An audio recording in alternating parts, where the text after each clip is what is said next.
is United Kingdom Talk with Chris Reardon. Good morning, boys and girls. It's Wednesday, the 21st of October 2020. A warm welcome along to Bracknell. And this morning's United Kingdom Talk coming to you from Royal Berkshire, where the Queen's just down the road, dear. She pops in now and here. I must say, it was a bit warm in here today. I had the heating come on at about 6:30 for when I get up at 7:10. And I woke up, it was a bit warm. I've even got the window open in here now because it's not particularly cold out. Is it really? But it's pouring down with rain. That's because there's a storm. Storm Barbara, boys and girls. She is just touching us. I do like to be touched by a storm. Already one, to be honest. I do like to be touched by a storm. Storm Barbara. In the Daily Mirror this morning, the Met Office has issued further severe... One moment, where's my alarm system? There we are. Further severe weather warnings. Warning! Weather warnings are present. Warning! Arr, arr, arr. Warning! Yes, severe weather warnings as Storm Barbara. Oh, naughty old Babs. She's naughty. She's going to be very, very naughty. Storm Barbara moves in from Spain, Holla, and Portugal, home of Cristiano Ronaldo. Threatening up to 50 millimetres of rain. I don't know what that is. Just a moment, please. 2 inches of rain in a matter of hours amid gale force winds. Woo! We'll be holding on, dear. Don't even bother with an umbrella. You'll be whisked away just like Mary Poppins. Supercalifragilisticexpialidocious. That one. Or even the Wizard of Oz, the woman, the witch on her little bike. I'm melting! Ah! Like that. Very dangerous, boys and girls. Weather warnings has been issued as a storm is expected to bring gale-forced winds and heavy showers to southern parts of the... If only I was in my caravan. Dangerous here. No problem up there. The sunshine is still in summer in Chapel Hill. Lincolnshire has a permanent summer. Did you know that? That's why I'm trying to move. Huh? The affected areas stretch from the West Midlands to the east of England and down the southwest. Very dangerous. Disruption with surface water and spray on roads and risks of flooding. Now, I would recommend, when you get information like this, it worries me with the flooding. I recommend that you keep flushing your chain today, okay, to move as much as the poo as far down the pipes as possible. Because if those drains floods, that comes back up again, and the further you can push the poo down all the pipes, the better it is. Then you won't get it, your neighbours will. Hello, Chris. Yeah, have you got any trouble with your toilet? No. You've pushed it into their pipes, you see. It makes sense. Think about it. I'm not a plumber. Don't get me wrong, I'm not a plumber at all. But if you keep flushing your chain, say there's poo there, right, and this is a pipe. Okay, so you flush your chain, your poo's here now. Then you flush it again and it's here. And you flush it again and it's here. And you flush it again and it's here. And it keeps moving down. So just keep... So if the floods come, it pushes his back up. Well, you don't want it to come back up yours, do you? Let it go up someone else's. That's what I say. Take my advice. A lot of people on this channel don't take my advice for some strange, inexplicable reason. The Met Office says around 10 to 15 millimetres of rain will fall widely.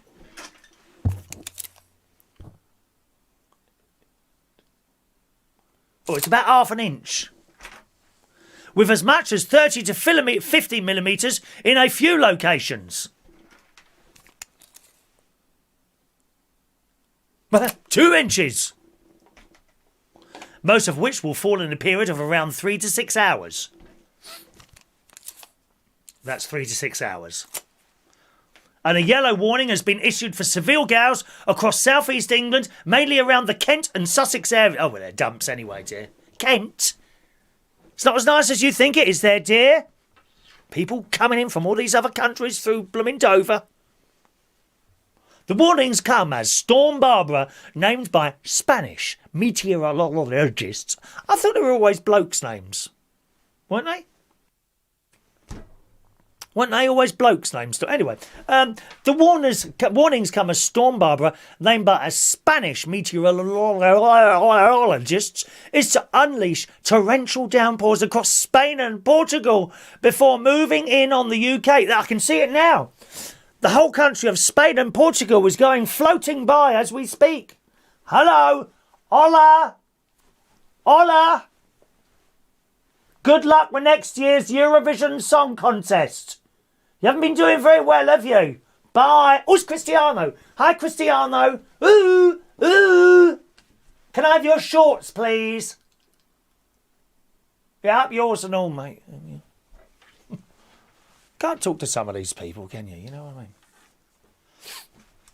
Some areas possibly seeing the equivalent of 4 to 6 weeks' worth of rain in just a few days. Be aware, watch out for those flood warnings today, boys and girls. Cats don't like the water, do they? Ever tried to shower a cat? They're not happy. I keep watching TikTok videos of cats. I sent one to Rachel, who is queen of TikTok, on this channel yesterday. She was highly amused. Little Rachel. Queen of TikTok and Halloween. I've upgraded you. Queen of TikTok and Halloween.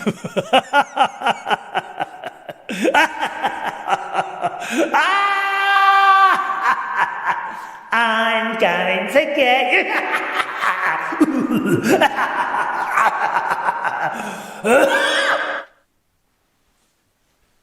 I must get one of these coronavirus Halloween masks. Quite like the idea of sitting in one of those while I'm doing a show on Halloween. Most of you on this channel won't need a mask, will you? Have a look in the mirror. Very sad story in the Daily Mail this morning. We need sad music, don't we? I haven't got any sad music. Da, da, da, da, da, da, da, da, da, da, da, da, something like that. A mother was left red-faced after holding a back garden funeral for her dead cat.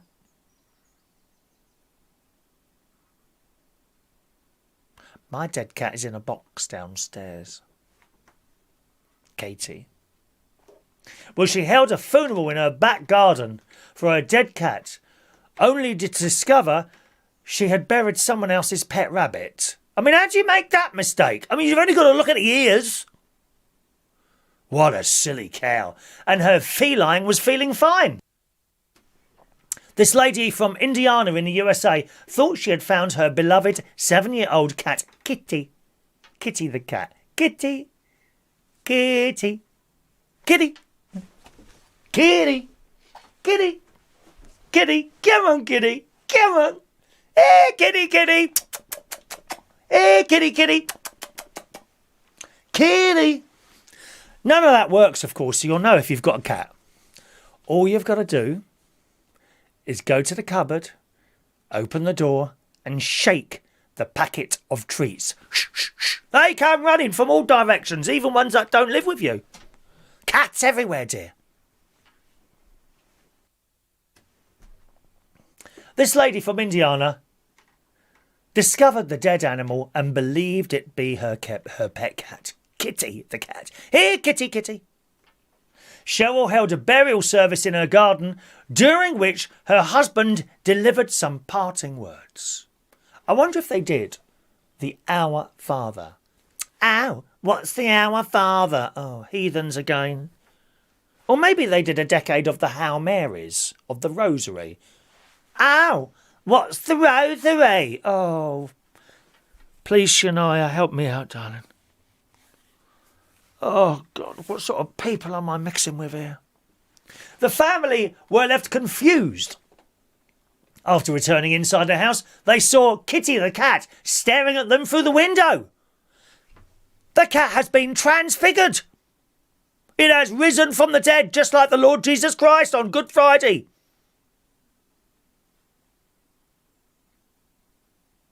Must be a religious cat. It was only at that point the family were made aware that the dead cat was in fact a dead rabbit, which has been hit and killed by a car. Oh, it must have been terribly disfigured. Cheryl later buried the rabbit in her garden. Once again, was it put to... Cheryl later buried the rabbit in the garden once again to put it to rest. Oh. Well, in a way that's nice, and in a way it's still sad. Because of the poor little rabbit. Oh.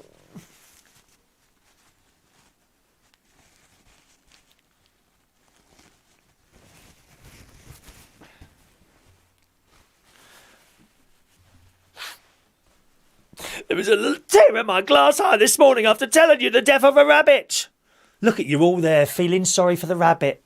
Then you sit down there and cut apart a piece of lamb on a Sunday. Disgusting. Or a poor little chicken. Poor little chickens.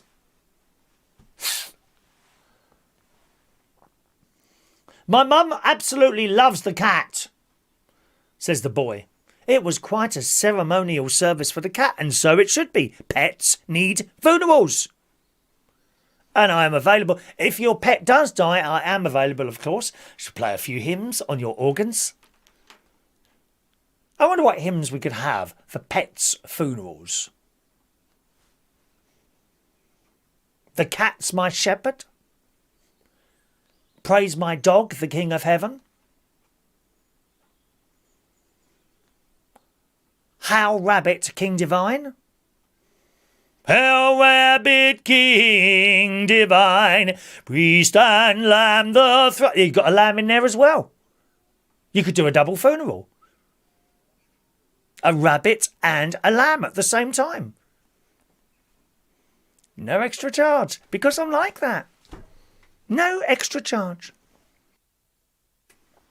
She had to borrow a shovel from someone in the neighbourhood and said she was crying as she shovelled the random rabbit into the hole. Oh, God. I don't know if I can carry on reading this story. The vet offered to cremate the rabbit. Oh, what did he have? No. The vet offered to cremate the rabbit for my mum, but she said she'd already had a hole in the back garden, so buried it again. Eric had been made aware, that's the son, of his mother's comical mistake after his father texted him that their cat had gone missing. Then he texted us to say that she'd found the cat dead at the end of the road and it had been run over. Oh, don't. I've done a few rabbits. Not funny. They just suddenly appear they jump out. It's like they committing suicide. I can't believe that any animal is stupid enough to run across the road suddenly without looking. Rabbits' lives matter. There needs to be a little group on Facebook for depressed rabbits. Poor things.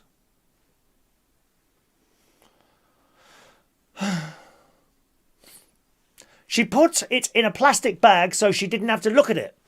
She wished it. Is that what people do when they go to funerals? I hope not. Oh, I'm just going to visit my dead relative today. You go to the funeral parlour, and as he opens the door, which room is it, please? They take you to the room, and quickly you put a plastic bag over your head so you can't see it. How disrespectful. You're disrespecting me. You're disrespecting me. Dreadful. She wishes she'd given it a better look than she did. She was pretty upset, so my sister called to console her. Eric said his mother's mistake was understandable given the fact that the rabbit had been flattened by the vehicle that hit it. Oh. I hope that vehicle was damaged. I hope they had a puncture. I like that word, puncture. Do you like that word, puncture? It's so funny because people think it's fake. We need to hire a forensic detective and dig it back up. Poor cat. That's not the only cat story today. Dreadful. Have you ever accidentally driven over an animal? I don't expect anyone on this channel would deliberately do something like that, but there are people that do. sadly. There's a story sometime about these little ducks that were walking across, I think, a McDonald's drive-through, one of the roads there, and this bitch woman just drove over them, the ducklings. She knew they were there. You couldn't miss them. Drove over them. Thought it was funny.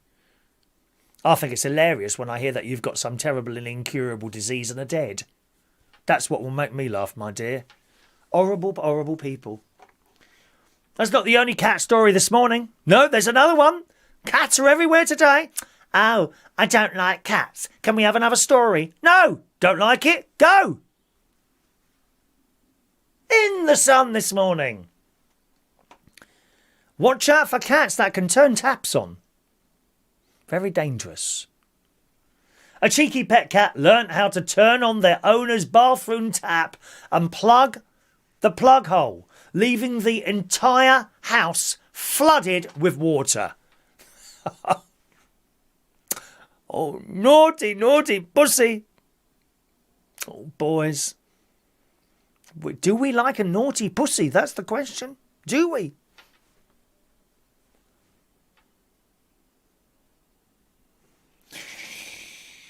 This lady came home from the shops to find her bathroom completely flooded, causing water to pour. I'm going to slightly change the words there for added dramatical effect. This lady came home from the shops to find her bathroom completely flooded, causing water to cascade. Oh, yes. I am a master of the English language, don't you think? To causing water to cascade through the living room ceiling of a house in Kingston upon Hull in East Yorkshire. Just a moment, Yorkshire. Just a moment, Yorkshire. We like the Yorkshire one. One moment. Yorkshire. There it is. I'll just go back there. Causing the water to cascade through the living room ceiling of a house in Kingston upon Hull in East Yorkshire.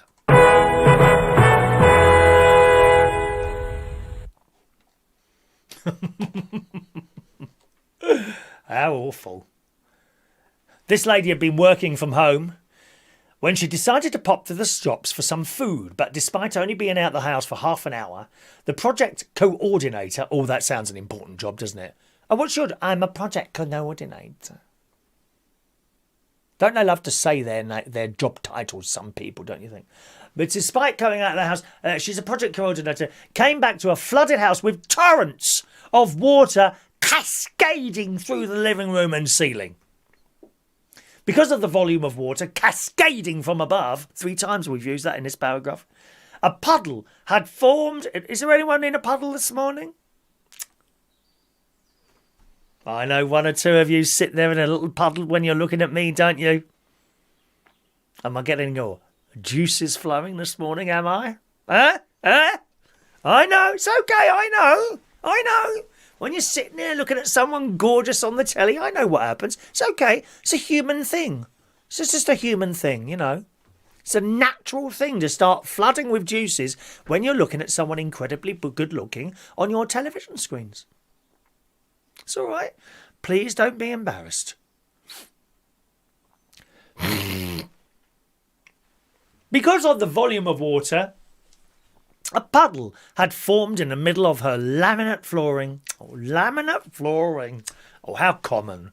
I mean, if you can't get parquet, don't bother. Laminate flooring. If anything like it. Dreadful. So cheap.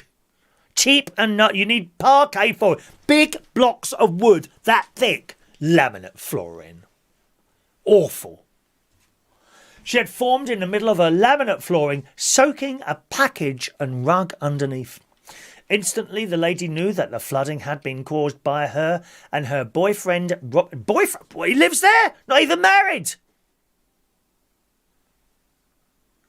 Her and her boyfriend Robbie's cat, Amber, who had recently learned how to turn on the sink upstairs.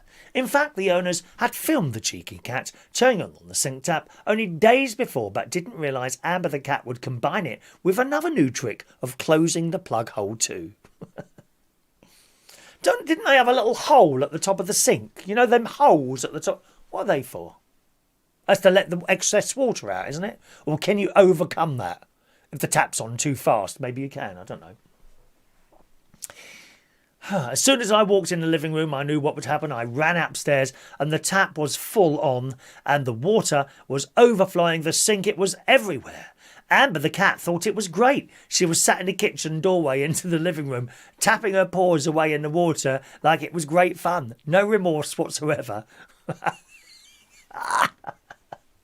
I was only popping to the shop on my lunch, so it didn't even occur to me that the bathroom door was open because she had just been sleeping all morning and I hadn't heard a peep. That's what we like. Silence. We don't like to hear noise.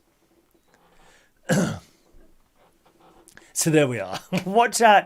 If you ever teach your cat these tricks of anything, you know, turning on cat taps or something like that, do be very, very careful. Do be very, very careful, all right? Thanks very much for your couple of little messages came through on the email telling me how much you enjoyed the music that we play at the beginning of the show. So from this morning, I'll endeavour to get the music on at around about 8:15 to give you half an hour's worth. It's very calming. It's nothing too jarring, you know, and it's...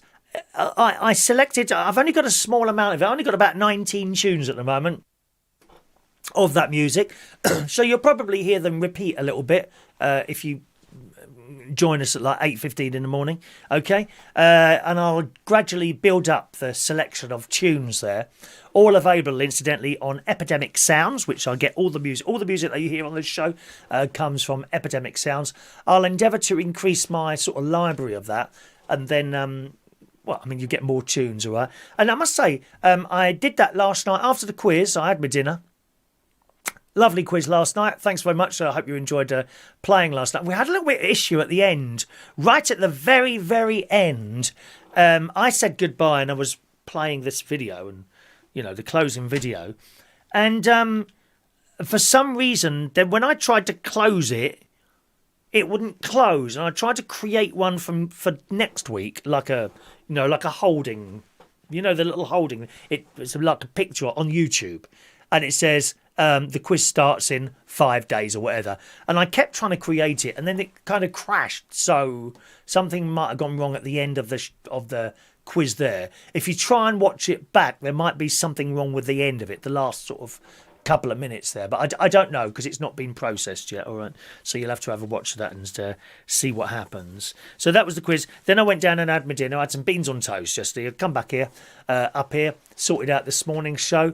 And selected another 7 or 8 tunes. So I'm so glad you're enjoying that first thing in the morning. So as I say, once again, at around 8:15, don't turn on at 8:15 and then start sending messages because I'm not there, because I might not quite be ready. Somewhere around 8:15, I'll endeavour to stick the clock up and just play that music for half an hour.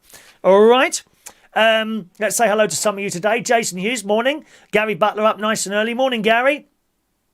Fran Green, good morning to you. Tony King, hello to you. George Bond in the house. Diane Jebb is there. Fun things to do with tech. Morning. He calls us all crazy animals. You're not wrong there, Tech Sparky. There's a couple of pictures this morning from John Parrish. We will require this morning only 22 likes to see the pictures that John Parrish has sent in this morning. So if you want to see those, 22 likes. We've got 10 at the moment, so up to you as always, my darlings. Don't want to see them? That's fine as well. Or if you want to see them, hit the little like button and I'll show them to you there. Morning to Shania Steele. Morning, Shania, head of the Catholic Church on the Isle of Wight. DSL DG2 was there for the quiz last night. Morning to you. Hello to Andy V. Daniel Holmes is in the house. Morning, Daniel. There's Rachel Wheatland. She's getting very, very excited now for Halloween. She is head of TikTok, Queen of TikTok, and head of Halloween on this channel. There we are. Tony King in the house. Mandy Davenport there. Morning. Sherry DMP. Good morning, Sherry. Shania, Dad's in for his operation today. Shania's dad's having a little operation, so we wish him well. He's first on the list, which is nice. Get the whole day to recover then. Hope that goes all right there, my love. All right. Thank you, Mr. Tech Sparky. It is a crazy world that I live in. I am on another planet completely. I don't let anything really bother me too much. I try not to let anything bother me. You know, And if something does bother me, I kind of just come away from it. I walk off, and it's as easy as that sometimes. Don't worry about people that upset you, just walk off or ignore them. They soon go away, Let's have a look there. Is that everyone this morning? I think that might be everyone. I'm just scrolling down fairly quickly there. Maureen, if you're watching this morning, I forgot to give you a ticket last night, didn't I? So you've got an extra one today, 864. I've already written it out. There you go. That's the ticket you should have had last night, 864, which means you didn't go in for the raffle last night, but you've got it now. All right, so that'll go in for the raffle on Monday for Maureen. Sorry about that, Maureen. There was all sorts of things going on last night, including a couple of little problems, which I hope you didn't see, actually. If I'm good, if I try hard, if there's a problem, I try not to let you notice. Morning to Michael Pullman. Oh, it is raining heavy out there. I can hear it. God, it's pouring down there. Morning to Michael Pullman. Of course, the rain here is nothing like the rain they get in Queensland. My God, it tips down there. Yes, you get caught in... But it's not cold, you see. The trouble is, the rain that falls if you're in Queensland and Australia is usually accompanied by snakes and alligators or crocodiles falling out of the sky. That's what it's like in Australia. They've got special umbrellas that are strengthened, to stop crocodiles dropping down onto your heads. Very, very dangerous there. Very dangerous. Parknest, a very good morning to Parknest today. You got a very good chance, Parknest, of winning the water bottle tomorrow. Very good chance. You got 10 raffle tickets. Morning to Parknest. Morning to Dr. Gregorian. Hola to you. Hola, there she is, Rachel, Queen of TikTok and Halloween. Yes, absolutely, Rachel. Can't wait to see your Halloween photos, darling. All right. Dr. Gregorian, thank you. Here's some information that I didn't know. Female-named hurricanes indicate more severe hurricanes.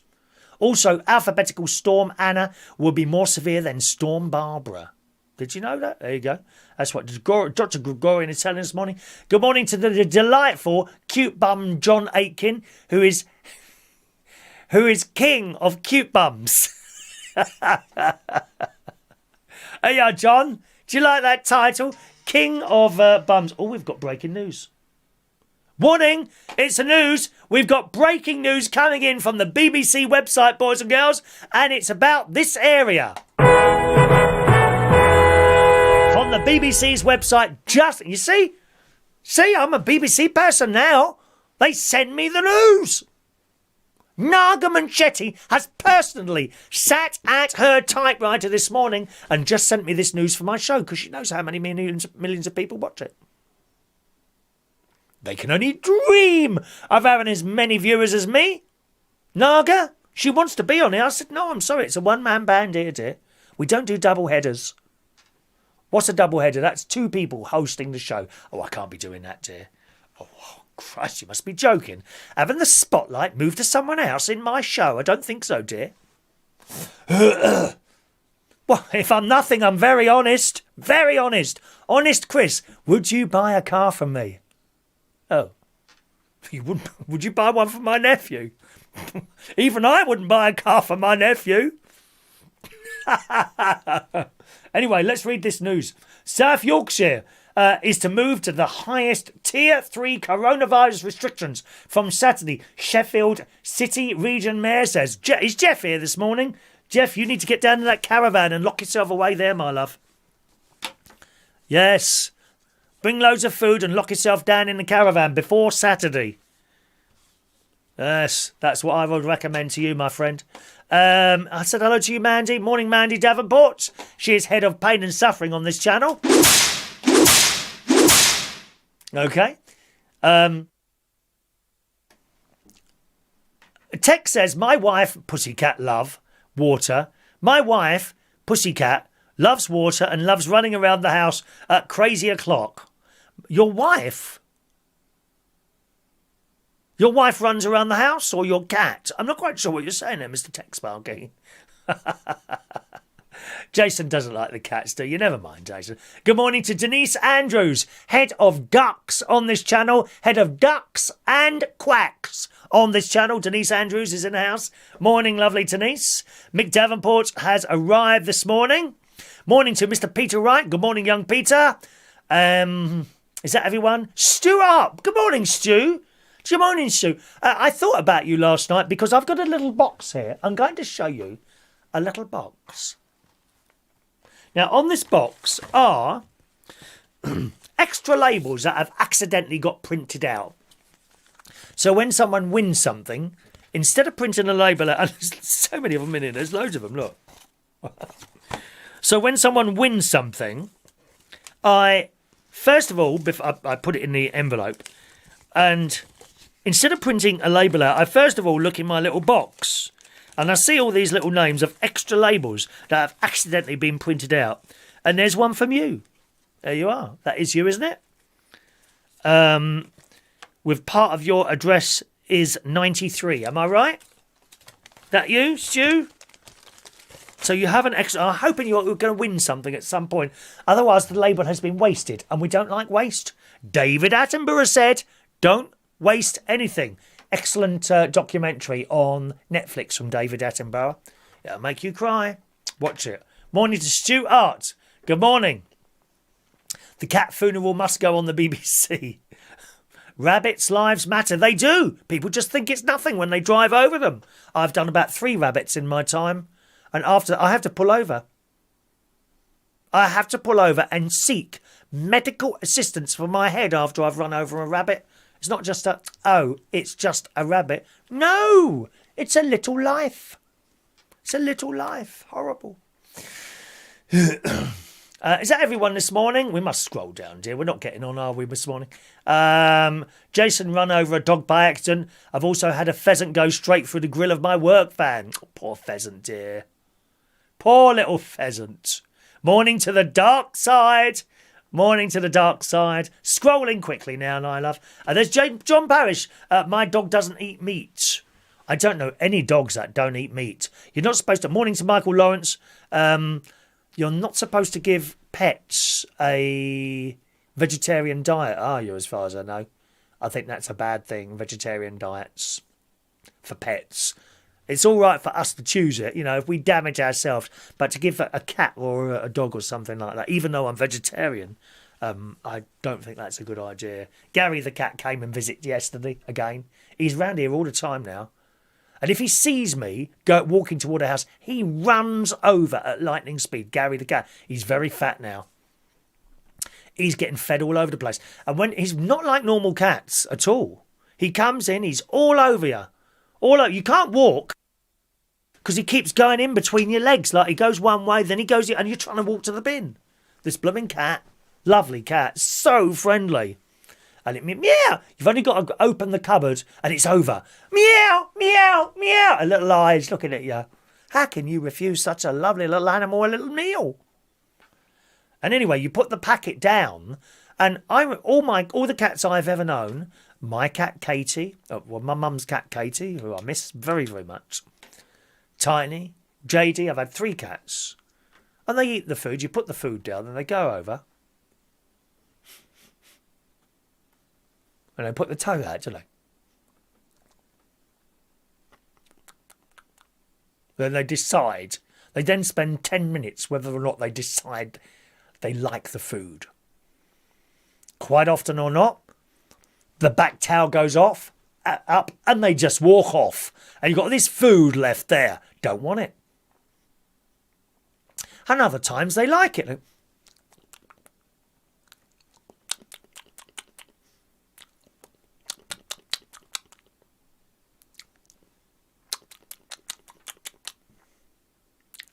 Like that.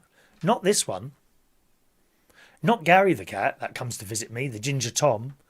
You put the... He's trying to eat it as it's coming out of the blooming packet. Greedy git. Seriously, the entire packet is gone in 2 minutes. You put it down, it's over.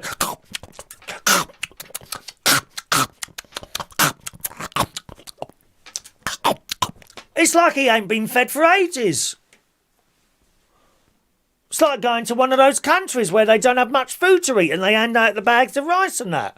He's like desperate. He looks that he hasn't eaten for years. The way he eats that food.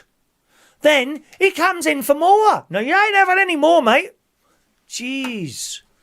But he's not. He doesn't get angry if you approach him. You know, some animals, if you put the food down and then you go towards them, they don't like that. They start growling. Not this one. He likes you to be stroked and everything. It's lovely. Lovely. Anyway, there we are. This week's Super Chat prize, anyone who's sending a Super Chat prize, a Super Chat today, will get a free raffle ticket for £1 at Super Chat. The prize this week is one of our exclusive orange water bottle, la water bottle, okay? That's the prize this week. And next week's prize will be arriving today. There's only 2 of them. Special. I have to say these are not United Kingdom Talk items. It was an opportunity, so I grasped the opportunity, and 2 of them are coming. That's all I'm saying. I might put one of our exclusive stickers on it as a bonus. Oh, Christ. You know, there you go. You know, if you win the lottery, right? If you win the lottery, you know when they put that money in your account, do they send you a sticker as well? No, they don't. You just get the cash. How boring is that? £10 million chucked into your bank account. No sticker. I know what you'd rather have. I know. Don't worry. Some of you are collectors out there. I know that. Collecting things and that. Right. As I say, a bit hot in the house today.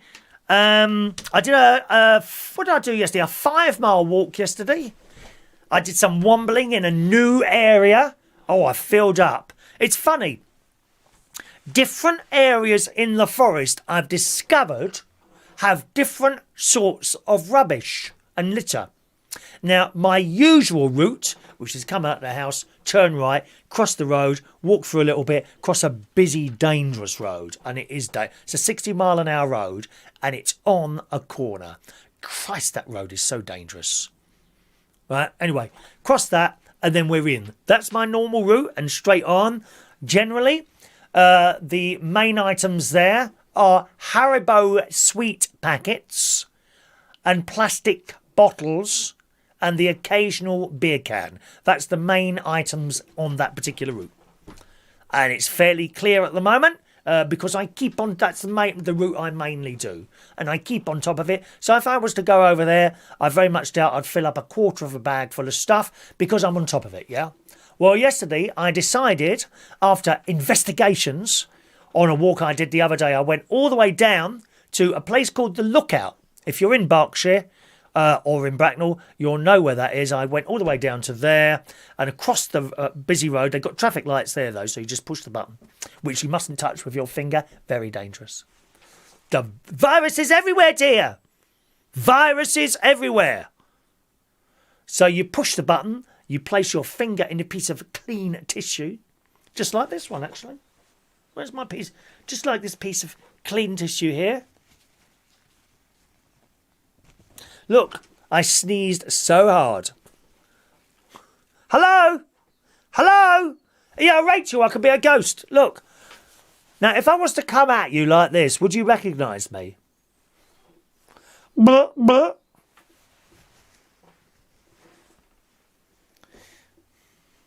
Just use a piece of tissue where that button is, push the button and cross the road, and in I was. The Lookout. And I commenced my work. Now, the main item there, and I just do not understand why people do this. I understand why people chuck cans and bottles on sweet papers on the floor because they're just too blooming lazy to take it or can't be bothered to take it with them, so they just chuck it in the bush. That's bad enough.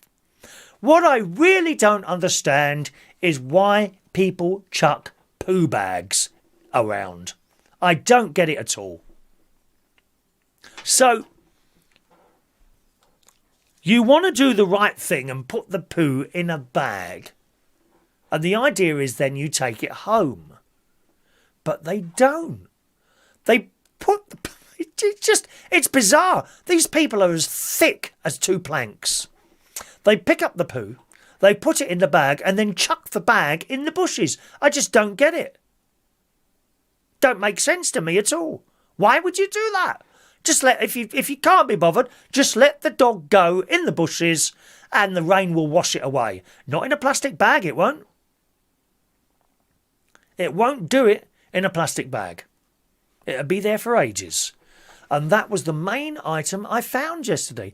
Everywhere, these damn poo bags. And I'm picking all these up with my extendable, the claw thing, whatever that's called. Litter picker. With my litter picker that I purchased from Amazon some time ago for just £10. Very good value for money. And I'm picking up this stuff and putting it in my carrier bag. It's easier with a carrier bag. You need a carrier bag with a fairly strong handle, something like from Audi or something like that. And you open it, and once it's opened, just hold on to the one handle. Then you can put the stuff in, right? And you don't touch the other handle. Sometimes when you put stuff in, you touch the other handle. You don't want to be touching the other handle, not really, unless you have to. And if you do have to, you just go back and wash your hands. Bin liners, not good, because with the bin liners, you don't really have anything to hold. Plus, if the wind catches it, it just goes everywhere. Oh, it blows the wind and you can't get the stuff in. I can't get this damn thing open. With a decent, sort of fairly thickish plastic carrier bag, you just put it in like that. And the idea is then I take it home and I put it in my bins. Don't bother me what's in a bin. And people are very silly about bins, aren't they? Oh, I ain't putting it in my bin. Why not? It's a bin, idiot. It's just a bin. What do you think happens with that bin? A bloke comes once a week and empties it. What's the problem? No, I can't have that in my bin. It's not my rubbish. Dickheads. Stupid people. More stupid people. Not having it in my bin. So I bring it back all the way back to my bins and I separate it, tins, bottles and in the other bin. How easy is that? It's not hard, is it? But that's the main thing over there. Poo bags. I don't get it. I don't get it. Some people throw them into trees. Some people just drop them on the floor next to the path, which for someone like me who goes and does litter picking, just because it's... don't want to live in a dump, really. That's why. It's unsightly and it's disgusting. And at least if people just drop it by the side of the path, it's easy to find. But then you're walking along and after you've done it a while, you can spot like a tin can or something shining from 10 miles away. And I will leave the path and go over and get that can. And then on the way over there, you'll find some more poo bags of people that literally chucked it into the bushes or the trees. Or even better than that, they hang them on the branches of the trees like a Christmas decoration. And you know what? I'd love to find where these people live. Because I tell you what, I'd get a padded envelope and send them the crap back in the post. I absolutely would. I would love to find where these people live. Wouldn't you? Put it in a nice big padded envelope and send it in the post. Dreadful people. Anyway, that's it. So that was my walk yesterday. So over the last few days, right, is my walking, is my exercising at the moment. Over the last few days, I've done approximately 5 miles, 5 miles, 7.5 miles and 5 miles. That's how far I've walked. 22.5 miles. It's not bad, is it? Eh? I would like to do that again today. It is raining quite hard at the moment. I've got like a wet thing and I've got sort of waterproofish boots, so I'll probably put those on. The litter doesn't go away. If it's raining, it's still there. It needs to be picked up. Yes, we're real men here. I'm a real man sitting here. I don't care if it's raining or whatever. I still go out and do my tasks. Thank you very much. And besides, I've got a letter to post today. I think Daniel Holmes won the stickers last night. That's downstairs waiting. Good morning to Maureen. Gary the cat might have worms as it's eaten so ravenously. Thank you, Maureen. Maureen, were you with us at the beginning of the show? I hope you were. You missed out on a ticket yesterday, so I have written it out, and it's gone in a little pot there for you, my love. All right, I think I've already put it in there, have I? Did I already put that in there? I'm sure I have. It's not here now. So that already went in there. Where is it now? Except I haven't got the number. I don't think I wrote the number down. Oh, why have I put it? Oh, I did read you the number. I did read you the number, but it's at the beginning of the show. So at your convenience, just sort of scroll back and you'll find where it is. And what have I done with that raffle ticket now? Oh, well. It's in there somewhere, lovely Maureen, as you well know, my love. Okay. So that's that. I got I finished Land Girls, by the way, Maureen. I finished it last night. That finished with a little bit of a twist at the end, didn't it? Really? Yeah. That we think it's the Doctor as so there were two of them in collusion. Sorry, you won't know what I'm talking about if you didn't watch it. But Land Girls, excellent. It's not available now, I'm afraid. It was on the BBC iPlayer. Series 1 has disappeared. I think Series 2 may well have disappeared. Series 3 is still on there for a few more days if you want to watch that Land Girls on the BBC iPlayer. Excellent series, and thank you for recommending it to me. At the moment, I'm watching The Indian Doctor, again, which is on the iPlayer. Another excellent series. I had a call from the estate agents yesterday afternoon, who informed me that the bloke selling the place was now in receipt of a few offers, and he's going to talk it over with his wife. I'm not very hopeful because this place is not on the market. And I was talking to my my sister and my niece on separate phone calls, and my nephew's wife yesterday, actually. And the problem with me is I won't put this on the market until I have an offer accepted. But people who are trying to sell their places won't give you an offer until your place is sold, or at least on the market, because I want to know that I've got somewhere to go. You can understand that. That's how it used to be. That's how I did it the last time, you know. I found somewhere that I wanted. I made an offer. It was accepted. Then I immediately put my house on the market, or my flat as at the time. I need to know that I've got somewhere to go. And quite frankly, I've been on these property websites over the last few days, seeing what else there is. There is stuff around that I like. The trouble is, it's a long way from my sister. We'd be talking about a minimum of an hour's drive, which to me is okay. An hour's drive is nothing in the countryside.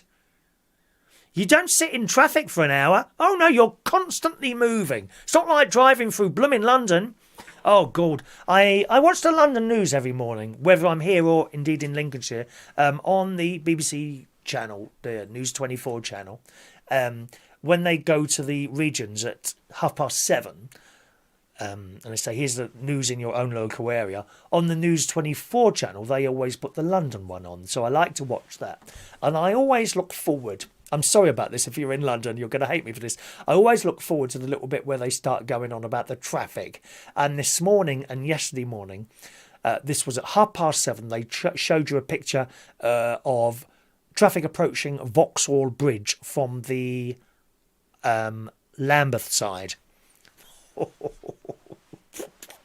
So I thought I could have been sitting in that. Not anymore, mate. No way. No way. And I did feel sorry for these people while having a little chuckle to myself at the same time. But it was queuing. It's awful. Just awful. Okay. So that's where I am at the moment, which is a bit of a catch-22 situation, as my nephew's wife said. I think it was my nephew's wife said that. I need to know that I've got somewhere to go before I put my house, which is difficult. You know that. I've told her, which is difficult for me to put this on the market. I was laying in bed last night, you know. I have the curtains open now at night time. Because I get up at 7:10, it's now dark at 7:10 in the morning, okay? So I'm not woken up at like 4 a.m. by sun coming in the window, which I am in the summer. I have to close the curtains. Now I'll have the curtains open now until probably March. All night long.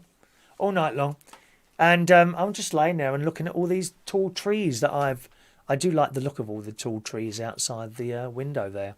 And thinking, you know, and then you start doubting again. It's very, very difficult. I find it incredibly difficult, but there we are. All right, so that's how we're doing on likes. 20 likes, 22 likes, and I'll have a couple of photos from John Paris to show you this morning. Not much to do today, really. I've got a music round to do, record my music round for next Tuesday, sort out a picture round, couple of current affairs questions. I don't do the general knowledge round. That's not available. I buy that in. I think it's £12 a year and you get the whole year. It's not bad, is it? And I just print it out. It's actually, the actual general knowledge round is actually 20 questions that I get. And I choose, I must admit, I choose what I think are the 10 easiest ones. Even though people still find the general knowledge rounds quite difficult, all right? So that's what I'll be doing today. And hopefully going for another bit of a walk. Now, I'm just concerned I can't find Maureen's ticket that I done her earlier. What number are we on? 871's there. That's her one from the other day. I don't know what I've done with that now. Oh, Maureen, I'm sure I've done it, love. It bothers me that I said I've done something and now I can't find the damn thing. They're so small, these raffle tickets, aren't they? Is it in here? Oh, gosh. Or maybe it's on the floor. 1 minute. I can't find it now, Maureen. Not fallen down me or anything, is it? What's that there? Oh, darling. I'm sure it's in there, love. Can someone go back to the beginning of the show and tell me what number it was? Oh. It's not in the bin. I wouldn't have fallen in the bin. It's right over here. It's not. Can't be in the bin. You're right with that, Maureen. I hope you are, my love. Okay. Right. Okay. Let's do a few stories. How are we doing? 25 to 10. That's all right. Asda's got a new eco store. A new eco store. This is in the Daily Mirror this morning, and I like anything like this. You know, I'm heavily into renewable energy and saving the planet and all that keep Britain tidy stuff. It says in the Daily Mirror, anyone would have thought a celebrity was in town, as an excited mum snapped dozens of pictures to send to her daughter. The 17-year-old immediately messaged back a heart emoji and declared, "I'm a fan," but it wasn't a superstar. It wasn't even me. Wasn't even me that they were taking pictures of. Can you believe that? It says, but it wasn't the latest pop sensation that was getting all the attention, but Asda's green superstore in Middleton in Leeds. The refitted sustainable Asda shows the chain's commitment to getting rid of plastic. Customers can now use one of the 15 huge refill stations to fill containers with Asda's own brand rice and pasta, Vimto. Isn't that a fizzy drink, Vimto? What's Vimto? I thought it was a fizzy drink. You couldn't get that out of a container and refill a bottle, could you? Maybe you can. Kellogg's cereals and PG Tips tea bags or loose tea. There are also 3 giant machines, the first in the world, dispensing Radox, Persil and Simple. Again, what's Simple? Is that a soap, Simple? I know what that is. There's a picture. It's fascinating, this, actually. This is fascinating. Look, hang on a minute. This is Asda's in Leeds. Look what they've done to save the plastic. And there's a lady there. And there's a lady there. There was someone on the beach there, wasn't it? Was that on my Facebook? I had my Facebook there. There you go. There's a lady there. And she's trying to fill up bits and pieces. Look at that. With her thing. You just take in your containers and be done with it. Asda believes it will save 1 million pieces of plastic a year. And if the 3-month trial is a hit, they will roll it off out to more of all its superstores. This mum said she thinks it's fantastic. The eco refit, impressed with a community table made out of yoghurt pots. Got a table in there.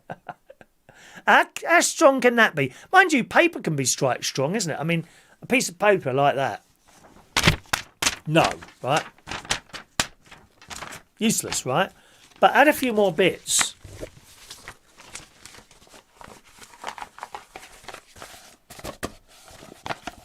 And roll it up.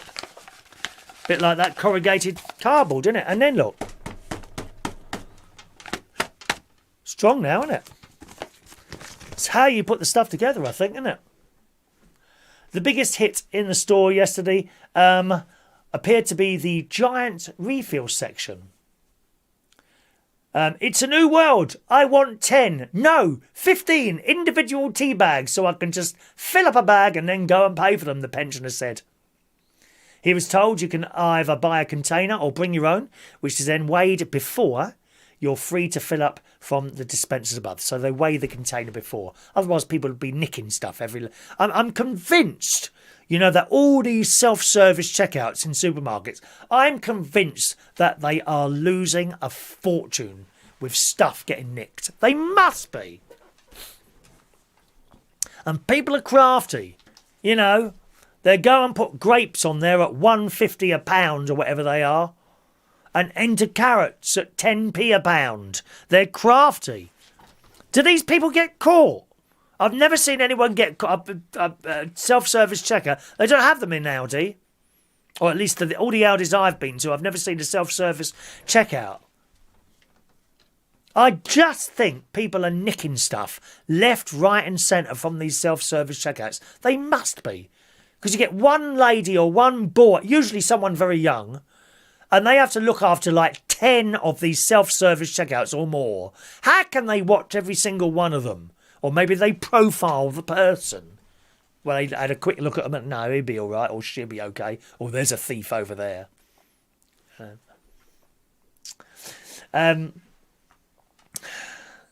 She says, although I end up causing Cocoa Pops chaos when I tried, they had to get the handover hooverer out after I failed to watch what I was doing. Cocoa Pops all over the floor. Others, meanwhile, had much more success, and the assistant spared my blushes by claiming they were still playing around with the speed of the items that I released down the chute. I think I'd quite like to do that. Perhaps you could have someone, behind these chutes refilling them, and then they wait for someone to approach.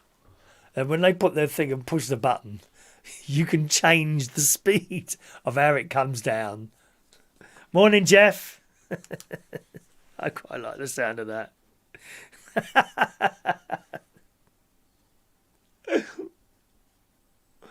Oh, dear. Oh, that's a good idea. The lady says, I hate shopping, but this is 100% better. I can imagine my 6-year-old will enjoy interacting and filling up the containers. So good on them. Yeah, good on them there.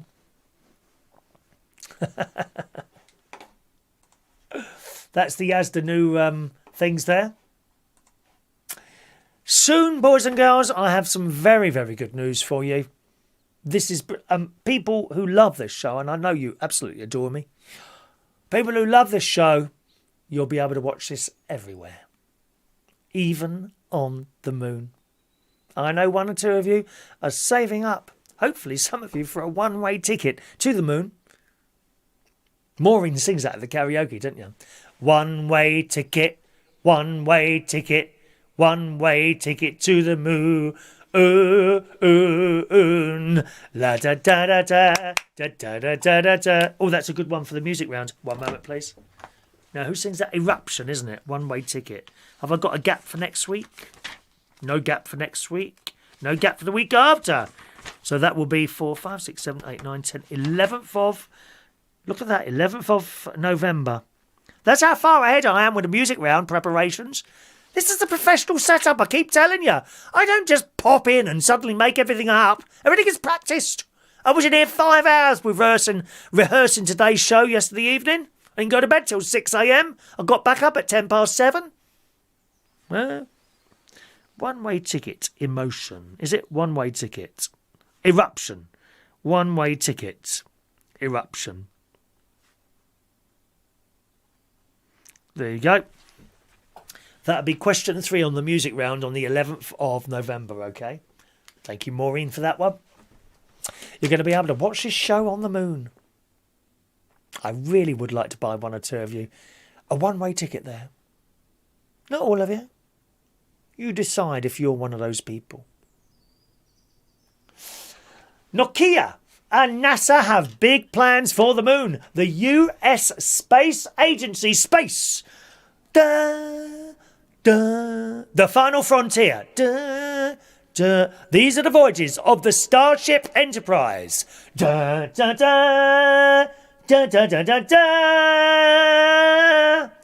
To seek out new life. Da, da, da. To boldly go where no man has gone before. Ba, ba, ba, ba, ba, ba, ba.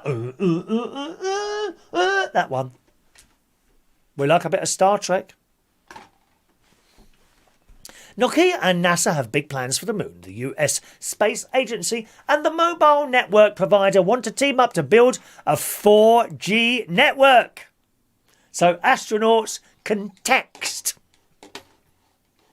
on the lunar surface. Just think, in years to come, right?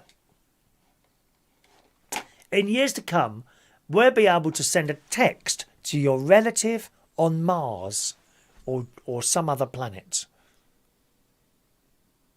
We had to send a text over to Jupiter, wherever they are.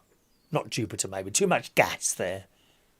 Mind you, I expect some of your homes are like that with too much gas floating around in there. I know my nephew's house is. They want to build a 4G network so astronauts can text on the lunar surface. Nokia's Bell Labs are now working on, on adapting the 4G technology we have on Earth to make it work in space. I would have thought it just works in space, doesn't it? It's because it's just electromagnetic waves. Don't they just work everywhere? Or does a vacuum affect that? I don't know. It's reportedly received £109 million to do this. Wow. Wow. NASA says, inspired by terrestrial technology, Nokia proposes to deploy the first 4G communication system in space. The system could support lunar surface communications at greater distances, increased speeds, and provide more reliability than current standards. Don't expect to see men building 4G masts on the moon, though. The aim is for the communication system to be built on Earth and then transported up to the lunar surface by late 2022. Compact communication nodes, it says in The Sun, will likely be built similar to the ones we have on Earth, and they'll be able to provide enough signal for a few astronauts to connect with one another. Wouldn't that be marvellous? Someone's on the moon, you can just text your friends. But then again, didn't we think it was marvellous that we could actually make a video call with someone a few years ago? How exciting was that first video call to you? Do you remember it?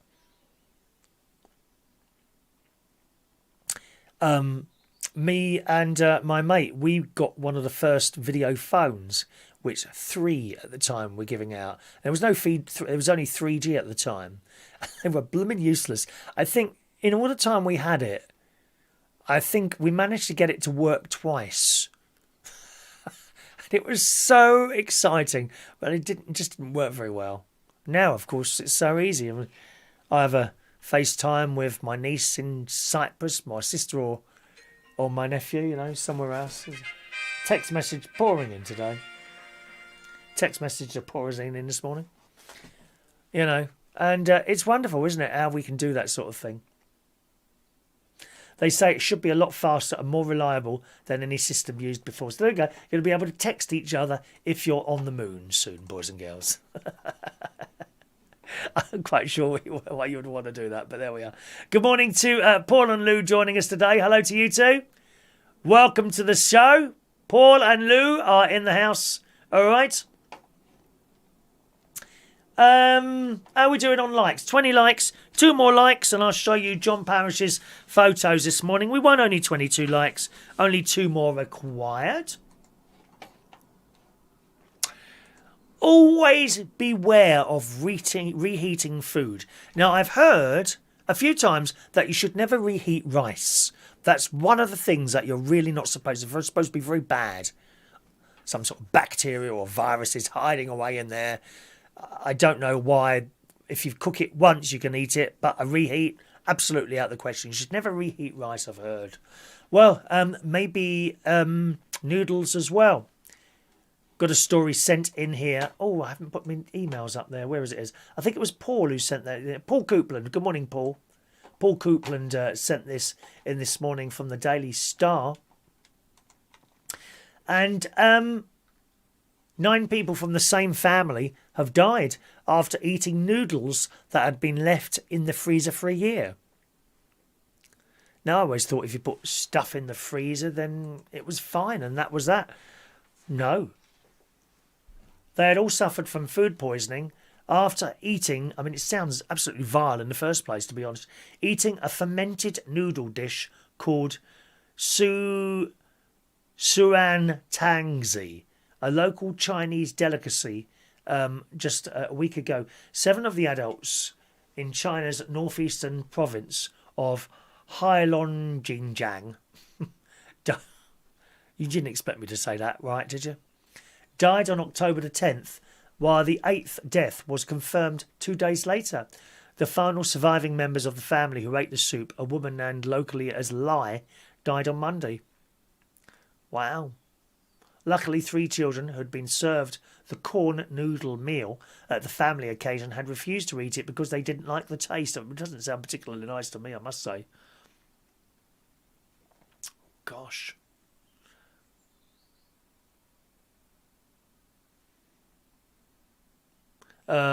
Some director of food safety in China told China News that bong rec acid poisoning is often fatal, which is what happened to the food, apparently.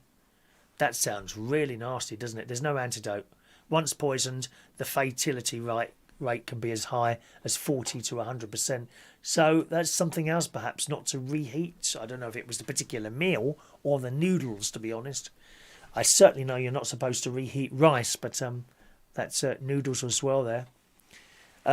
John Paris hates fried lice. I don't have anything Chinese, really. I did once try Chinese, but I was 16.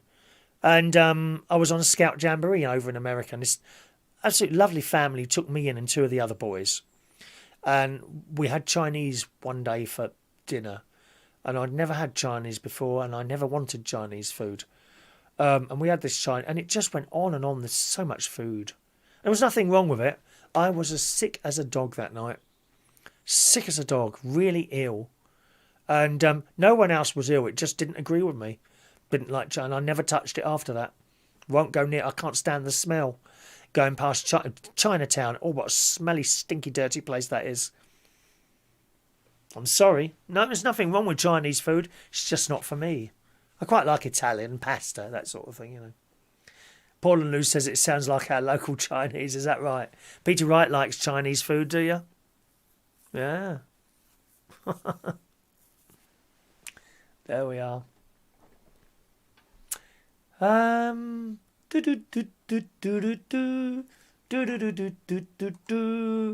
can now go and get your COVID test at Heathrow Airport. I think terminals 3 and 5, but it's going to cost you. Now, there's certain countries now. Cyprus is one of them because my sister and brother-in-law had to have a COVID-19 test before they could get into the country, and you have to have it just before you're going. You can't have it 2 weeks before. Well, it's pointless because you might get the thing after that, mightn't you? Well, you can now have it at Heathrow Airport, but it's going to cost you £80. 80 quid. Heathrow today started offering passengers £80 pre-departure COVID tests to help get the struggling air travel industry off the ground. But some passengers have already fallen foul of the new system. Authorities in Hong Kong and Italy require people to show a negative 19 result taken within 72 hours of their flight from London. Cyprus is the same. I'm not sure the exact hours in Cyprus, but it's something like that. The new facilities in Terminals 2 and 5 operated by aviation services companies can produce results in 20 minutes because swabs can be processed on site rather than being sent to a laboratory. So that's probably a good thing, and this is how we've got to live now. There's no end in sight to all this nastiness going around at all, is there? There are hopes of a wider rollout system, eventually eliminating the need to quarantine. So we could be seeing that on coming into other airports soon, couldn't we? I think that's probably a good thing because, I mean, my sister and brother-in-law, they had to go all the way down to London and back on the Saturday just before their holiday to pick up all these results and get these tests done. So inconvenient, but unfortunately that's how it is at the moment. I'm sure we all are rather hoping that at some point the virus simply dies out. Viruses have died out before. SARS, didn't come here, did it? Lots of viruses just simply die out. And we're kind of hoping, that's what I'm hoping happens. It just suddenly dies out. You remember that film, War of the Worlds? Do you remember that? And these aliens came and they were killing everyone and they all suddenly died because a bacteria had attacked them. And I'm hoping the same sort of thing perhaps happens with the virus. It might not. Other viruses don't die out. There's lots of viruses around that are still with us but are treated. Treatable viruses. Herpes comes to mind. Diabetes, that's not a virus, is it? HIV, that's still around. But these things are treated, but they haven't died out. So and flu viruses do die out. Although this isn't a flu virus, isn't it? I'm kind of hoping that might die out. You never know. Poor old Andy Burnham, though, bless his heart, up in Manchester. Oh, what a silly man, dear. Didn't take the money, did he? I was watching it. It's one of the worst four-way interviews I've ever seen in my life on the telly this morning. Good Morning Britain. Good Morning Britain, I've flicked across, and I always flick across. Why? Because the sports news comes on. I've no interest in footballers or rugby players except watching their little legs running around the field, which is quite a pleasurable experience for me. But I switched over to Good Morning Britain. What a dreadful interview. They were all shouting over each other. This bloke, what's his name? The two hosts in there, was it two ladies? It was two girls. Two ladies hosting it. I don't know their names, really, to be honest. They just did not control it. Naga would never have allowed that. They were useless. Did anyone see it? The interview this morning on Good Morning Britain, and they were in like those, those little chat boxes. So you've got the two presenters up there in the top bit, and then on the left was a bloke called Kevin Maguire. He was bottom left, I think, and there was another bloke on the right hand side. I don't know what his name was, but this bloke on the right hand side wouldn't shut up. I really felt for Kevin Maguire. I'm not really that aware of him, to be honest. Is he a politician or I think it's something to do with newspapers. He couldn't get a word in edgeways. And these two up it, and then they start trying to talk across each other. And as you well know, on these Zoom and Skype things, you can only have one person speaking at a time. Otherwise, it all falls apart. It was horrendous. It was horrendous. They didn't have a clue. Sack the pair of them and get someone else on. Naga and Shetty would never have done it like that. They were useless. And I got so fed up in the end, I just flicked it over onto Sky for a moment. Well, no, I flicked back to the BBC, and by then the sports news had finished, and they had the politician bloke talking about Manchester and all that. Talking about Andy Burnham or whatever. Do you know, according to the news, the Yorkshire people, they were offered 55 million, right? Andy Burnham wanted 65 million. So then the government says, OK, let's call it 60. No, he still wanted 65. What an idiot. What an idiot. That's not how you do business. And it's people's lives. No, it's all the same. It's all the same. It's money. Take, you fool. You blooming mug. Take the money, dear. Ow. Oh, we want more. We want more. It's not enough. Take the money. You fool. When you do a deal, it's all deals, isn't it? Everything's deals all the time. You get offered 20 quid. No, it's not enough. I want 40. I want 40. Well, I'll give you 25. No, I want 40. We'll give you 30. Yeah, okay then. That's how it is. It's the same with this house. I've offered some money. What a mug. Should have taken the money. Maguire is a reporter for the Mirror. Is he? Okay, so he would be... Is he quite left? Izzy Maguire. But it was dreadful. Just the way the whole interview was conducted was dreadful. Now, I've got to have my pills, but I've neglected to bring in a little thing of water. So just a moment. Would you just like to have a little listen to a tune? I just play a little bit of a tune while I just go and get some water from my pill. Thank you very much.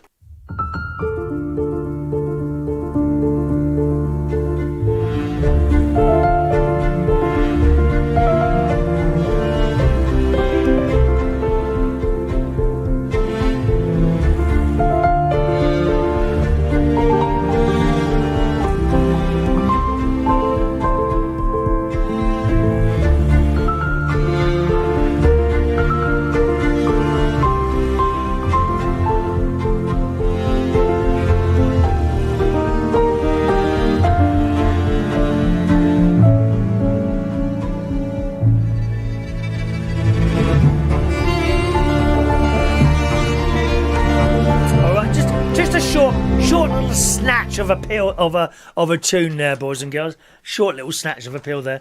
Yeah, and that's what it's all about. This money business. And of course, when people are councils or whatever are sent a load of money, it's up to them to distribute it properly. If you've got Alan Sugar living on your patch, well, obviously you're not going to send him £100, are you? But the lady down the end of the road who's in her, in her 60s or something like that, who's got no food, she should have the money. But that's where it all falls down. I'm sure there's plenty of money floating around in the system. It's how it's distributed. And they never seem to be able to get that right, do they? They never seem to get that right. Anyway, there we are. That's that one there. One more story. The best creations ever. Probably when I ask you that, you're probably going to say this show that you're watching now, aren't you? I know that. The best creations ever. What do you think is the best creation ever? In the Daily Mirror today, it says electricity, the telephone and vaccinations have been voted the best inventions ever. But most British people cannot name the people who created the life-saving concepts. Or life-changing concepts. The light bulb, the internet and television are also considered among the best discoveries. What's yours? What do you think is your best, the best ever discovery? With computers, cars, anaesthetics and planes completing the top 10. But the study of 2,000 adults found that despite considering these to be the greatest creations on Earth, 1 in 5 didn't realise Thomas Edison invented the light bulb. And more than half incorrectly thought that Henry Ford conceived the idea of the motor car. I knew Thomas Edison. I don't know the car. I thought it was Henry Ford as well, to be honest. Until this moment in time. Give me one moment in time.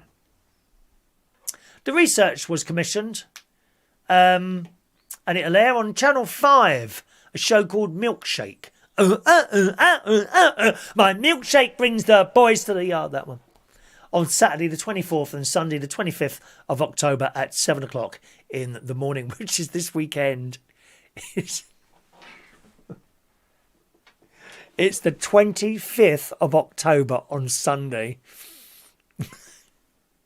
I can't get over how quickly this year has gone. People always moaning back in March, oh God, this virus thing's going to go on. It's so long till October. Well, here we are. That was quick, wasn't it? Funny, isn't it, that people don't know that? It also emerged that of all the inventions and wonderful discoveries in the modern world, British people would most like to be in Alexander Fleming's shoes and discovered penicillin, which has saved a lot of our lives, hasn't it? I think probably I'd be right in saying that most of us, me sitting here, you watching the show, would be dead if it weren't for penicillin and antibiotics. A simple sore throat would kill you. Not anymore. Alexander Graham Bell was named the most iconic British inventor, beating Edward Jenner, who was the creator of vaccination, and Tim Berners-Lee, the architect of the first World Wide Web. Children. You see, children, they have these minds that have not been stopped by society. They have much more of an imagination. They can see things that are possible that perhaps we can't anymore, don't you think? And it says, children have also devised some incredible contraptions, with the most impact on British lives being seen as Christmas lights. How much do we all love Christmas lights? These were created by then 15-year-old Albert Sadaka in 1917. That's when the Christmas lights came out. The research also revealed Underground Rail, Concorde and the Harrier jump jet, considered to be some of the best modern machinery developed. It's wonderful, isn't it? What's yours? Here's the top 20 discoveries of all time. Number 1. Or shall we start at number 20? Tractors. Tractors. Number 19, helicopters. Number 18, boats. Number 17, the compass. Where am I going? I have no idea. Do you know where you're going to? Do you like the things that life is showing you? Where are you going to? Do you know? Number 16, the optical lens. Number 15, the clock. Tick-tock. Number 14, the printing press. Number 5, cameras. Number 12, steam trains. Number 11, radio. Number 10, aeroplane. Number 10, anaesthetics. Number 8, the car. Number 7, the computer. Number 6, television. Above number 6 is the internet, believe it or not. That's at number 5. Number 4, the light bulb. Number 3, vaccinations. Number 2, telephone. And the number 1 discovery and invention of all time is electricity. That is how I'm able to see you and you are able to see me, and we can type to each other and we can talk to each other, and the lights are on, and I had my tea this morning and breakfast and dinner, everything. Electricity is the number 1 best discovery stroke invention of all time. What's yours? What's yours? John's allergic to penicillin. Are you really? Gosh. Allergic to penicillin. Park Nest says Henry Ford was one of the first to adopt mass production. Thank you, Park Nest.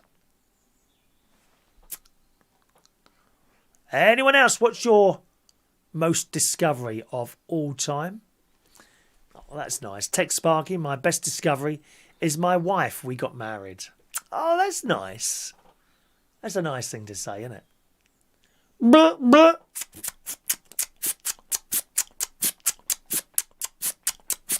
Morning to Christopher Woodhouse. Morning, Chris. Nice to see you, Chris, says my very close friend Christopher Woodhouse this morning. Hello, darling. Anyone else there? Tony King is also allergic to penicillin. I thought I was actually at one point, but I don't seem to be. Daniel Woodhouse, what about the steam roller? They don't do the roads properly anymore, Daniel. People who are older than you on here, whenever they used to repair a road, John Parrish would know this, when they used to repair roads, they dig the whole damn thing up and put a steamroller over it. Now, some bloke comes along, cuts a little hole, badly, opens a bag, pours this stuff in it, bangs it down with some sort of wooden device, and then walks off. 2 weeks later, it's come back out the hole again because it's not been done properly. It's horrendous.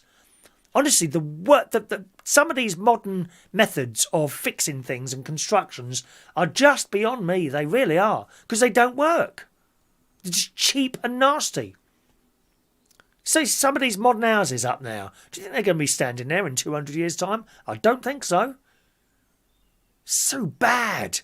cheap and nasty all the time. Michael Palman's allergic to penicillin. John Parrish, I discovered your channel. Oh, John. That's almost worth a raffle ticket, that, John. Nice to see you, Chris, baby. I'll give you a little ring later. Paul and Lou, his best discovery is the sausage and egg sarnie. Peter Wright discovering Chris, the best of all time. Are you for real, you lot? John Aitken is a good one. Chocolate.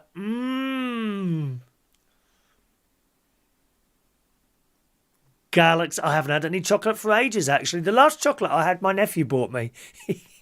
I went round to his house and he produced 3 large bars of chocolate, which was all right, you know. I didn't eat them all at once, one a day.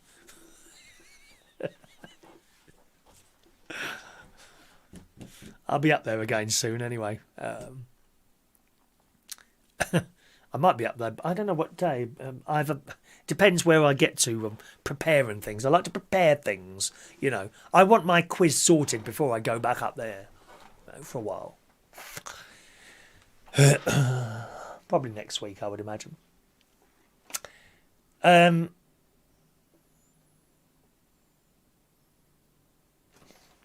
else there? Best discovery from Jason Hughes, Greggs. You're not wrong there, Jason. We all like a Greggs, don't we? You like your stuff, normal stuff, dead animal rolls. I love the vegan sausage rolls in Greggs, but I will say they give me the most dreadful heartburn when I've had one of those. I don't know why. There must be a lot of oil in them. Palm oil, as Adrian Richardson would say. I don't think he's with us this morning. That palm oil. Fran is grateful for micropore because she's allergic to plasters. Oh, Fran, are you? Were you allergic to plasters as a little girl? We were always very proud, wasn't we? I know great nephew Harry loves nothing more than to cut his finger and demand a plaster. I think he'd cut his head once and he kept trying to show, hoping that I'd comment on this plaster. I think, what was that? Wasn't too long ago, a few months ago, he cut his head. I don't know how he'd done it. I think he would have been battered by his mum and dad because he was naughty, which is fair enough, you know.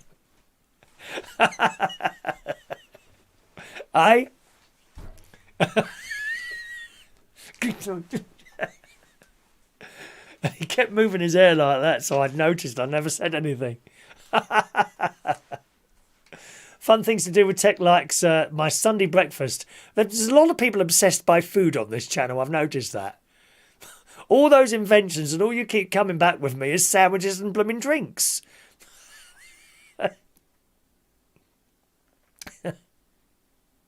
Rachel likes the pasties in Greggs. They are very nice. Even when it's a while since I ate dead animals now. It's years and years, actually. It's got to be about 7 or 8 years now since I become vegetarian. It don't keep the weight off, though. A lot of people become vegetarian to lose weight. Nope. Oh, don't. Do you know what? Sunday I bought a tiger loaf from the co-op. It's gone Monday night. Gone. Tiger bread. Don't you love that? How is that so delicious? And actually, I think I think I've discovered that the wholemeal bread gives me acid worse than the white bread. How weird is that? Strange, isn't it? Oh, look who it is! The beautiful lady known as Virginia Gonzalez. Hello, Virginia. Nice to see you, my love. How lovely to see you. I hope you're doing very well over there. All right. Nice to see you back on here. Virginia Gonzalez is in the house. Morning to you.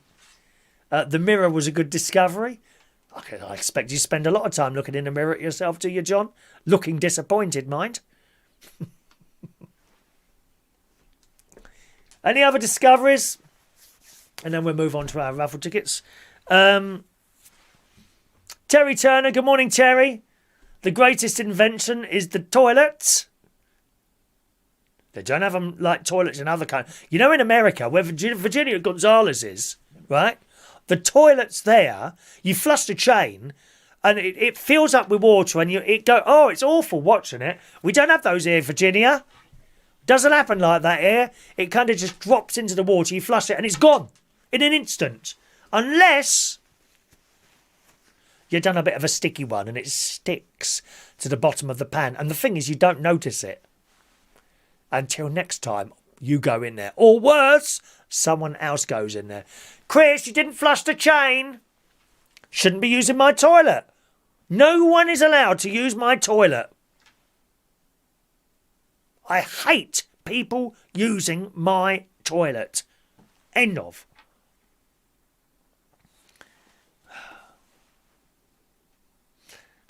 Morning, Terry. The best discovery is Mandy, says Mick. I never have to do the housework again. It's him, Mandy. Get his lazy arse off that chair and make him do something. A bit of dusting or something like that. DSLGD2 at 14, I discovered shirt lifters. Well, it does happen, young. You decide that you're gay at a very young age. Very young. I think I was probably, I used to be watching the rugby on the telly at about 8 years old. Couldn't take my eyes off these blokes running around the field. I'm serious. I was about 8. And then you try and, no, this can't be right. I must change myself. No, it's not going to happen, mate. That's it. You are what I am, what I am. Oh, don't even go there, dear. It's a bit old that is now, isn't it? That one. Mandy's best discovery is Facebook, because it wouldn't have met Mick. Oh, rubbing each other up there, aren't they? Any more? Jeffrey Burley, the Chapel Hill toilets gargle. Yes. You know what that is? Apparently the bloke, you know, the older bloke who fixes it, he's a lovely man, he isn't he? I like him, really. I like all the staff on our caravan site. But the bloke there, apparently it was a new pump put in and it's got to settle in. And all he does is goes over to, he said where he goes over to where this pump is, which is kind of hanging in something. If you're a plumber, you'll understand this. I don't. Apparently all he does is lift it up and puts it back in and that sorts out the problem. The gurgling toilets at Chapel Hill. They keep you up all night. Although it hasn't happened for a few weeks, I must admit. Rachel says, so what are they supposed to do when they visit? Do they water your plants? No, hold it. Or go in the field. I don't like it. People using my toilets. I'm sorry. Denise says medication, because without mine I wouldn't be here. No, me neither. I would have died years ago. Without my pills. We are grateful, aren't we? Wet wipes, says Paul Adamson. They're a good one. Mustn't put them down the toilet. Good morning to... oh, hang on a minute. I thought that was someone else popping in there. One moment, please. Is that all of them? There we are. There we are. Okay. No. Incorrect. Incorrect, Jason Hughes. You're just not paying attention to the show, are you? Sexual thoughts at 8 years old. I don't think so. You fancied someone at 8 years old. A bit like fancying your teacher in the primary school. Anyone do that? But you don't think of it like that. That's your sick, perverted mind, Jason Hughes, thinking like that. None of us thought like that. That's your sick, perverted mind. I didn't look at the rugby people and think, poor, I'd like to give that one. No, incorrect. Wow, they're nice. Like the teacher. And my niece gets it. She's teaching little people at school. And she picks up on these boys who are like... They're so young. There is a difference, Jason. Please retract your message immediately, because it is offensive. And we are snowflakes.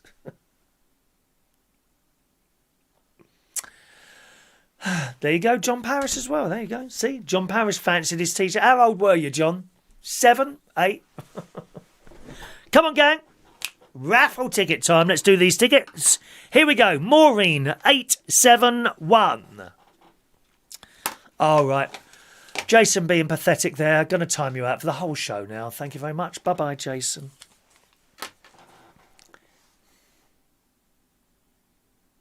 Wanted to wind me up, so succeeded. Now he's timed out for the rest of the show. Don't ask for a raffle ticket on the text either. You're not having one today. Extra punishment for you. And Mandy Davenport can be sent round as well. Thank you very much. You've been very naughty today, Jason. You will learn not to sit there and try and wind me up. No more comments from Jason today. Can I just ask, is that affecting anyone's life at all? Is it affecting anyone's life? Let me know. 873 for Mr. Tony King. 874 for John Aitken. Fran Green, 875. Denise, 876. Michael Lawrence, 877.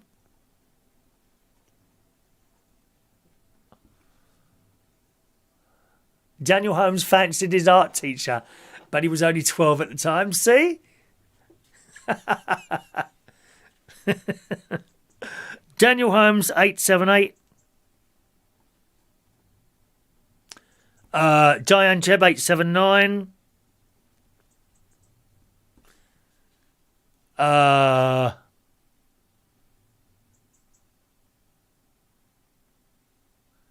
Jeff, I've done yours, Jeff. Where are you? 872 for you, Jeff. All right, sir. Rachel, 880.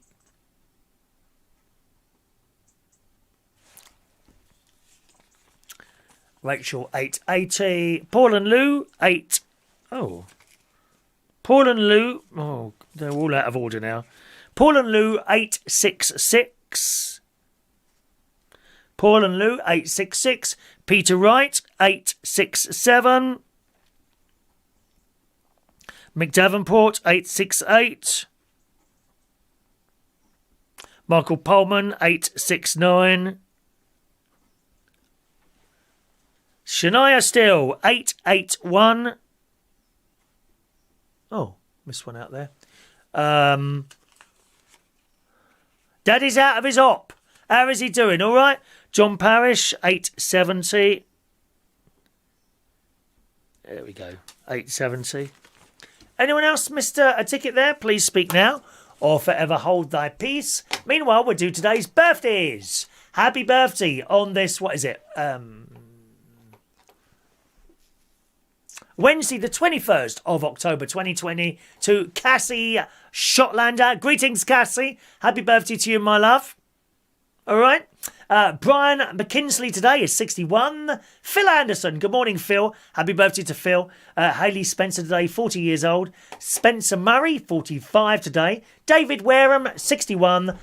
Hannah Marcombe. Good morning, Hannah. Happy birthday to you. Jenny Mungro today is 38. David Walsh, happy birthday to David. Roy Litchfield, morning Roy, 73 today. Rob Rawlinson, my very good friend Rob Rawlinson, happy birthday to you. And Ryan McNair is 28 years old. Happy birthday to you all on this Wednesday, the 21st of October, 2020.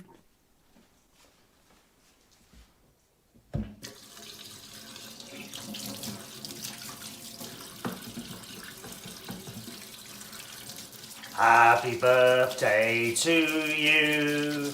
Happy birthday to you.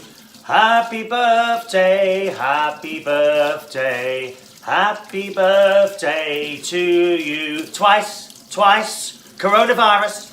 Happy birthday to you. Happy birthday to you. Happy birthday, happy birthday, happy birthday to you. Happy birthday.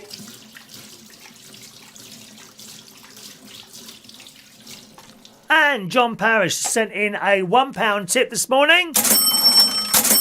Oh, thank you, John. You've pushed that boat out today. John Parrish, 452. John Parrish, there you go. In the little thing here, you might win a Super Chat prize. It's tomorrow, isn't it? Tomorrow is Super Chat Day on this programme. And hopefully the prize will arrive tomorrow for next week's Super Chat. You are going to like this. You're going to like this.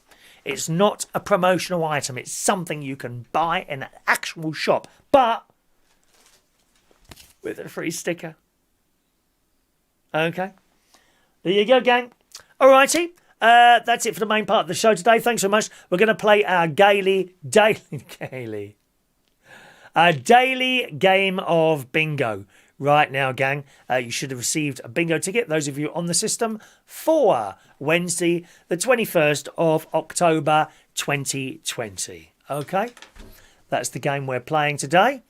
We're only playing for full house. As soon as you've completed all the numbers on your card, just shout bingo in the chat box or text in your bingo on the usual number 07551 259 675, which I'm now able to tell you without even looking at it. I have memorised the numbers, memorised. Okay? Oh, please. £1 is a lot if you're an OM. You're bleeding loaded, John. You are loaded. What a cheek. All right, here we go, gang. Eyes down. First number, 8 and 7, 87.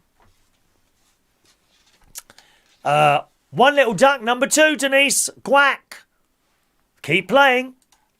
4 and 3, 43. 6 and 5, 65. All on its own. One click, number 6. Blah, blah. 6 and 1, 61. 6 and 9, 69. 4-0 blind 40. 3 and 2, 32. 2 and 8, 28. 8 and 4, 84. 5-0 blind 50. Sorry, those numbers jumped a little bit there, okay? 2 and 7, 27. 3 and 1, 31. 2 and 4, 24.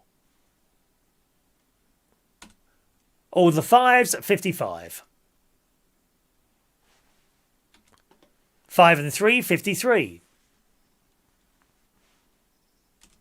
4 and 6, 46. 6 and 7, 67. 1 and 5, 15. 7 and 9, 79. 1 and 4, 14. 1 and 8, 18. 3 and 5, 35. 5 and 6, 56. 3 and 8, 38. All on its own, number 5. 7 and 6, 76 trombones.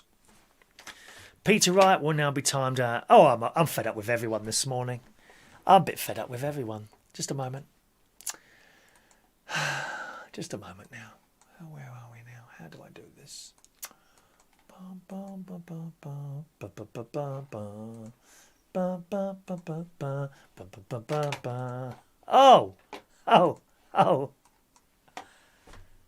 Oh, that's better. That's so much better. So much better. 4 and 7, 47. 8 and 5, 85. 8-0, blind 80. 7 and 3, 73. 1 and 3, unlucky for some, 13.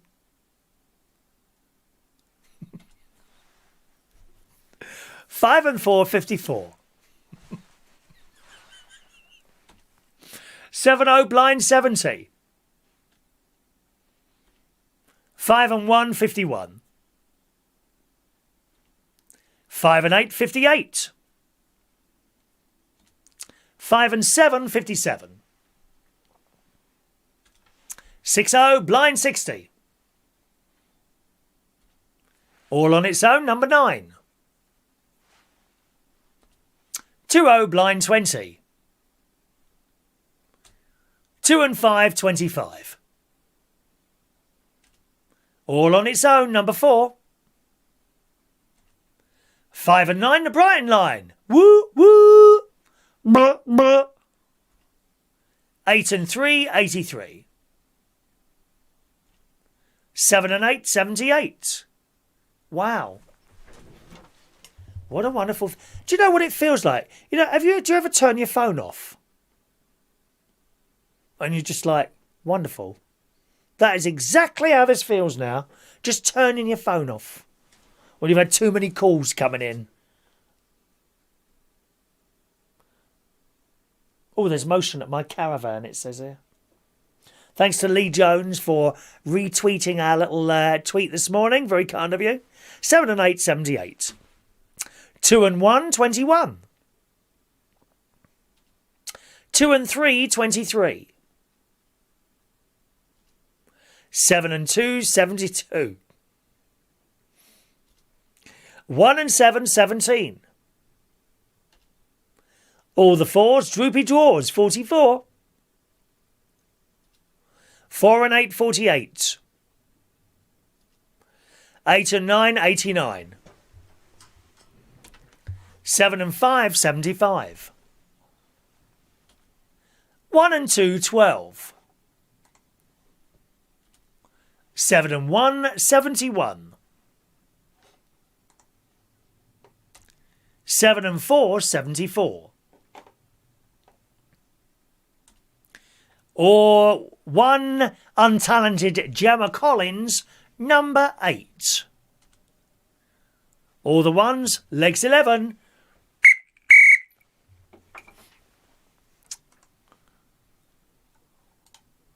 Six and 2, 62.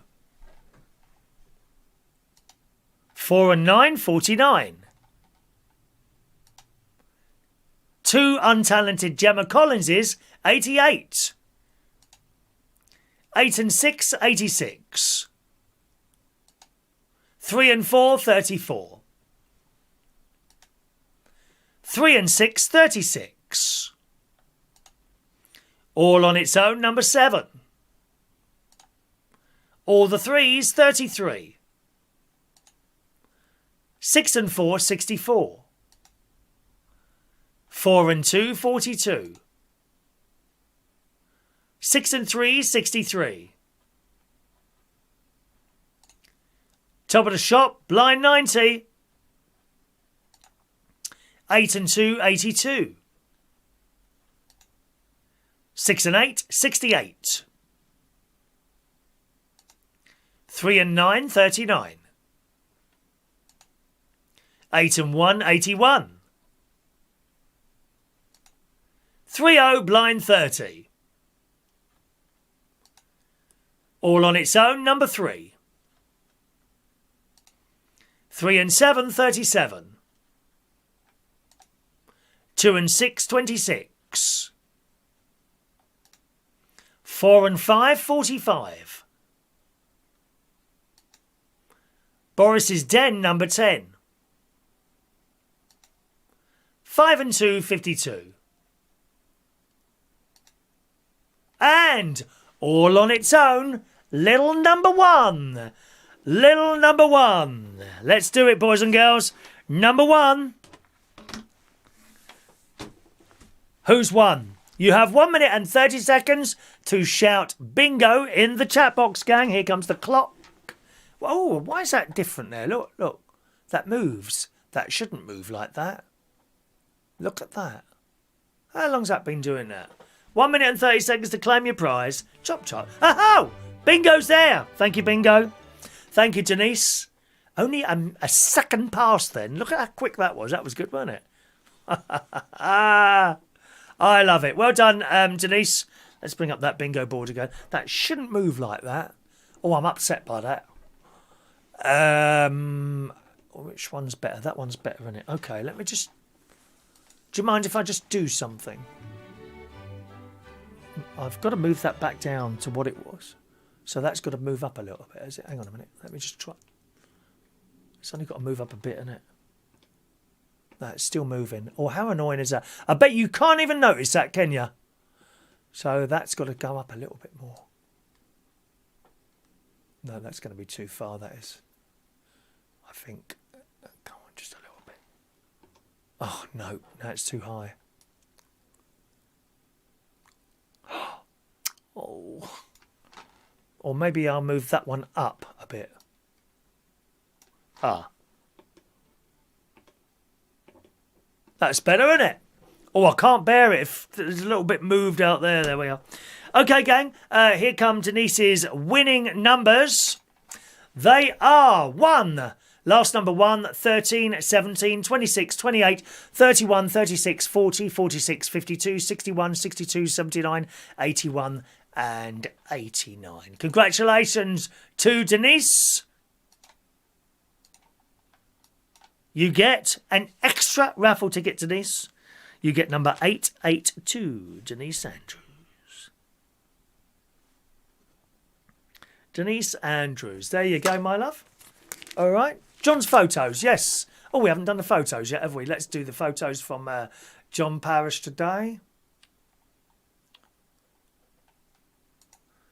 There we are. John Parish's photos. 1 minute, let me just find the text there. Here we are. That's a very serious place. That is one of the many cemeteries in the Somme. Very sad place, but one should always remember those who have lost their lives for us. Looking around, I often wonder whether it was worth it. No, I don't think so. I don't think so. No, I think you're right there. Battle of the Somme War Memorial in France. So that's what John's sent us there. Looks like it was probably autumn or winter, would I imagine, at that time. Looks a bit cold there, John. Oh, that just looks very cold, doesn't it? There we go. All right. There you go. Wish your dad... Wish your dad the best. Would you there, Shania, my love? Wish your dad the best there. Hope he's all right. Send him our best wishes from everyone here at United Kingdom Talk, my dear. Thanks so much for joining us today. See you again tomorrow morning, 8:45. I should be recording my music round this afternoon. I'm going for a walk. Bye-bye.